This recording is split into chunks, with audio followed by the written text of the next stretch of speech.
तो चलिए साथ में मिलकर श्रवण करते हैं श्री दुर्गा कवच। मार्कंडेय जी ने कहा, पितामह, जो इस संसार में परम गोपनीय तथा मनुष्यों की सब प्रकार से रक्षा करने वाला है और जो अब तक आपने दूसरे किसी के सामने प्रकट नहीं किया हो, ऐसा कोई साधन मुझे बताइए। ब्रह्मा जी बोले, ब्राह्मण, ऐसा साधन तो एक देवी का कवच ही है, जो गोपनीय से भी परम गोपनीय, पवित्र तथा संपूर्ण प्राणियों का उपकार करने वाला है। महामुने, उसे श्रवण करो। देवी की 9 मूर्तियां हैं जिन्हें नवदुर्गा कहते हैं। देवी की 9 मूर्तियां हैं जिन्हें नवदुर्गा कहते हैं। उनके पृथक पृथक नाम बतलाए जाते हैं।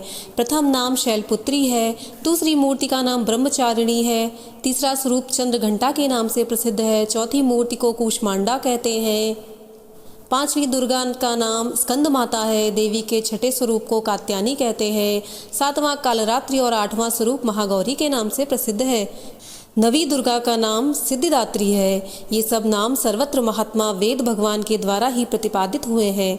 जो मनुष्य अग्नि में जल रहा हो, रणभूमि में शत्रुओं से घिर गया हो, विषम संकट में फंस गया हो तथा इस प्रकार भय से आतुर होकर जो भगवती देवी की शरण में प्राप्त हुए हो, उनका कोई भी अमंगल नहीं होता है।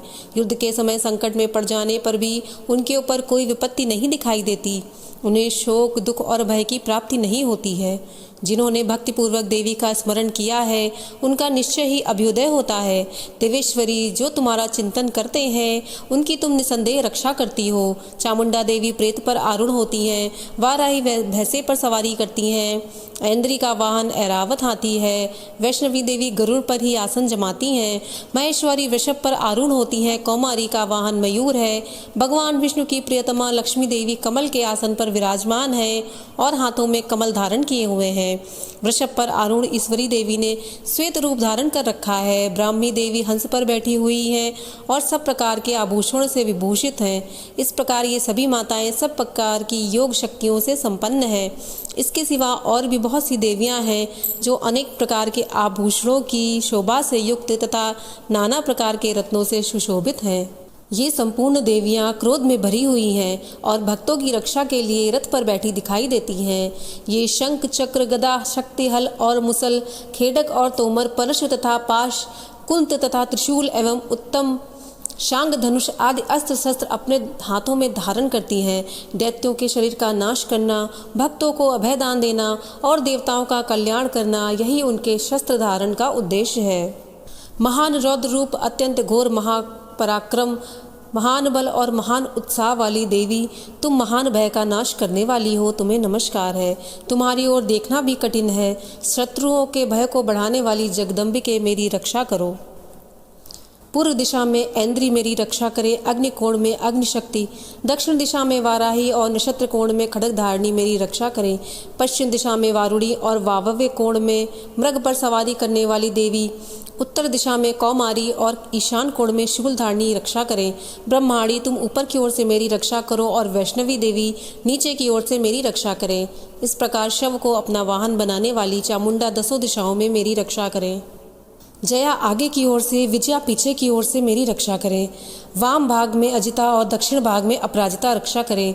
उदोतनी शिखा की रक्षा करें। उमा मेरे मस्तक पर विराजमान होकर रक्षा करें। ललाट में मालाधारी रक्षा करें और यशस्वी देवी मेरी भवों का संरक्षण करें। भवों के मध्य भाग में त्रिनेत्रा और नथनों की यम घंटा देवी रक्षा करें। दोनों नेत्रों के मध्य भाग में शंखिनी तथा कानों में द्वारवासिनी रक्षा करें। कलिका देवी कपोलों की तथा भगवती शांकरी कानों के मूल भाग की रक्षा करें। नासिका में सुगंधा और ऊपर के ओठ में चर्चिका देवी रक्षा करें। नीचे के ओठ में अमृत कला और जिह्वा में सरस्वती देवी रक्षा करें। कौमारी दांतों की और चंडिका कंठ प्रदेश की रक्षा करें। चित्रघंटा गले की घंटी की और महामाया तालु में रहकर रक्षा करें। कामाक्षी थोड़ी की और सर्वमंगल मेरी वाणी की रक्षा करें। भद्रकाली ग्रीवा में और धनुर्धरी पृष्ठवंश में रहकर रक्षा करें। कंठ के बाहरी भाग में नीलग्रीवा और कंठ की नली में नलकोबरी रक्षा करें। दोनों कंधों में खड़गनी और मेरी दोनों भुजाओं की वज्र धारणी रक्षा करें। दोनों हाथों में दंडिनी और अंगुलियों में अंबिका रक्षा करें। शूलेश्वरी नखों की रक्षा करें। कुलेश्वरी कुक्ष की रक्षा करें। महादेवी दोनों स्तनों की और शोक विनाशनी मेरे मन की रक्षा करें। ललिता देवी हृदय में और शूल धारणी उदर में रहकर रक्षा करें। नाभ में कामिनी और गुहा बाग की गुहेश्वरी रक्षा करें। पूतना और कामनी लिंग की और महिषवादिनी गुदा की रक्षा करें। भगवती कटिभाग में और विंध्यवासिनी घुटनों की रक्षा करें। संपूर्ण कामनाओं को देने वाली महाबला देवी दोनों पिंडलियों की रक्षा करें। नरसिंही दोनों घुट्टियों की और तेजसी देवी दोनों चरणों के पृष्ठभाग की रक्षा करें। श्रीदेवी पैरों की अंगुलियों में और तलवासिनी पैरों की तालुओं में रहकर रक्षा करें। अपनी दाढ़ों के कारण भयंकर दिखाई देने वाली दृष्टा कराली देवी नखों की और ऊर्ध्वकेशनी केशों की रक्षा करें। रोमावलियों के छिद्रों में कौबेरी और त्वचा की वागीश्वरी देवी रक्षा करें। पार्वती देवी रक्त, मजा, वसा, मांस, हड्डी और मेद की रक्षा करें। आंतों की कालरात्रि और पित्त की मुकुटेश्वरी रक्षा करें। मूलाधार आदि कमल केशों में पद्मावती और कफ में चूड़ामणि देवी स्थित होकर रक्षा करें। नख के तेज की ज्वालामुखी रक्षा करें, जिसका किसी भी अस्त्र से भेदन नहीं हो सकता। वह अभिज्ञा देवी शरीर की समस्त संधियों में रहकर रक्षा करें। ब्रह्माणी आप मेरे वीर की रक्षा करें। छत्रेश्वरी छाया की तथा धर्मधारिणी मेरे अहंकार, मन और बुद्धि की रक्षा करें। हाथ में वज्र धारण करने वाली वज्रहस्ता देवी मेरे प्राण, अपान, व्यान, उदान और समान वायु की रक्षा करें। कल्याण से सुशोभित होने वाली भगवती कल्याण शोभना मेरे प्राणों की रक्षा करें। रस, रूप, गंध, शब्द और स्पर्श इन विषयों का अनुभव करते समय योगिनी देवी रक्षा करें तथा सत्व गुण, रजोगुण और तमोगुण की रक्षा सदा नारायणी देवी करें। वाराही आयु की रक्षा करें। वैष्णवी धर्म की रक्षा करें तथा चक्रिणी देवी यश, कीर्ति, धन, लक्ष्मी तथा विद्या की रक्षा करें। इंद्राणी आप मेरे गोत्र की रक्षा करें। चंडिके तुम मेरी पशुओं की रक्षा करो। महालक्ष्मी पुत्रों की रक्षा करें और भैरवी पत्नी की रक्षा करें। मेरे पति की सुपता तथा मार्ग की क्षेमकरी रक्षा करें। राजा के दरबार में महालक्ष्मी रक्षा करें तथा सब और व्याप्त रहने वाली विजया देवी संपूर्ण भयों से मेरी रक्षा करें। देवी जो स्थान कवच में नहीं कहा गया है अतएव रक्षा से रहित है, वह सब तुम्हारे द्वारा सुरक्षित हो, क्योंकि तुम विजयशालिनी और पापनाशिनी हो। यदि अपने शरीर का भला चाहे तो मनुष्य बिना कवच के एक पग भी न जाए।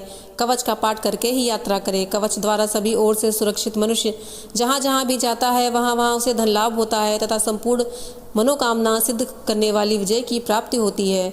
वह जिस जिस अभीष्ट वस्तु का चिंतन करता है उसको निश्चय ही प्राप्त कर लेता है। वह पुरुष इस पृथ्वी तल पर तुलना रहित महान ऐश्वर्य का भागी होता है।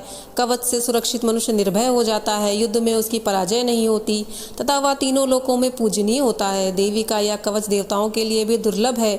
जो प्रतिदिन नियम पूर्वक तीनों संध्याओं के समय श्रद्धा के साथ इसका पाठ करता है उसे देवी कला प्राप्त होती है तथा वह तीनों लोकों में कहीं भी पराजित नहीं होता। इतना ही नहीं, वह अल्प मृत्यु से रहित हो 100 से भी अधिक वर्षों तक जीवित रहता है। मकड़ी, चेचक और कोड़ आदि उसकी संपूर्ण व्याधियां नष्ट हो जाती हैं। कनेर, भांग, अफीम, धतूरे आदि का स्थावर विष, सांप और बिच्छू आदि के काटने से चढ़ा हुआ जंगम विष तथा अफीम और तेल के संयोग आदि से बनने वाला कृत्रिम विष, ये सभी प्रकार के विष दूर हो जाते हैं, उनका कोई असर नहीं होता। इस पृथ्वी पर मारण, मोहन आदि जितने व्याभिचारिक प्रयोग होते हैं तथा इस प्रकार के जितने मंत्र यंत्र होते हैं वे इस कवच को हृदय में धारण कर लेने पर मनुष्य को देखते ही नष्ट हो जाते हैं। ये ही नहीं, पृथ्वी पर विचरने वाले ग्राम देवता, आकाशचारी देव, विशेष जल के संबंध से प्रकट होने वाले गण, उपदेश मात्र से सिद्ध होने वाले निम्न कोटि के देवता, अपने जन्म के साथ प्रकट होने वाले देवता, कुल देवता, माला, डाकिनी, शाकिनी, अंतरिक्ष में विचरने वाली अत्यंत बलवती भयानक डाकिनियां, ग्रह, भूत, पिशाच, यक्ष, गंधर्व, राक्षस, ब्रह्म राक्षस, बेताल, कूष्मांड और भैरव आदि अनिष्टकारक देवता भी हृदय में कवच धारण किए रहने पर उस मनुष्य को देखते ही भाग जाते हैं। कवचधारी पुरुष को राजा से सम्मान वृद्धि प्राप्त होती है। यह कवच मनुष्य के तेज की वृद्धि करने वाला और उत्तम है। कवच का पाठ करने वाला पुरुष अपनी कीर्ति से विभूषित भूतल पर अपने सुयश के साथ साथ वृद्धि को प्राप्त होता है। जो पहले कवच का पाठ करके उसके बाद सप्तशती चंडी का पाठ करता है, उसकी जब तक वन, पर्वत और कानों सहित यह पृथ्वी टिकी है तब तक यहाँ पुत्र, पौत्र आदि संतान परंपरा बनी रहती है। फिर देह का अंत होने पर वह पुरुष भगवती महामाया के प्रसाद से उस नित्य परम धाम को प्राप्त होता है जो देवताओं के लिए भी दुर्लभ है। वह सुंदर दिव्य रूप धारण करता और कल्याण में शिव के साथ आनंद का भागी होता है। बोलिए श्री दुर्गा मात की जय।